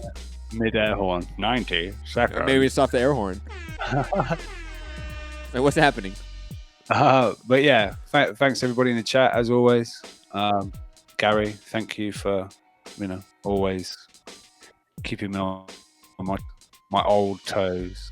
But shout out to Zulu, always a great call. Santiago, 60 seconds. Back. But let's have some more of you guys calling in. Yeah, let's get more opinions. Some of my UK guys out there, get on the phone. And let's hear. PD's always high. He's always too high. He always says he's going to call in. He always falls asleep. He was in the start of the chat, right? He was first one in the chat. He was. When you scheduled. So, yeah, I'm sure we'll listen back. I know we enjoyed your Anthony Sims interview. Go and check that out on the channel, obviously. That was the pre-fight one? You did a pre-fight one, or was it both? I did both.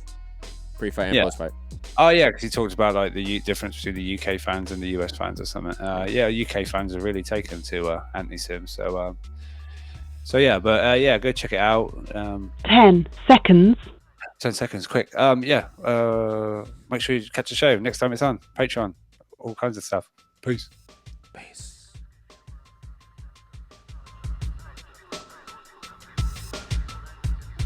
That's stupid. Use your common sense. This is great banter. It really is. Stay off the weed. You piece of shit. I'm gonna fucking kill you. I'm gonna kill you. I'm gonna kill you. I've took lower risk and high reward, so we already know where I stand at in this situation. Hey, pussy, are you still there?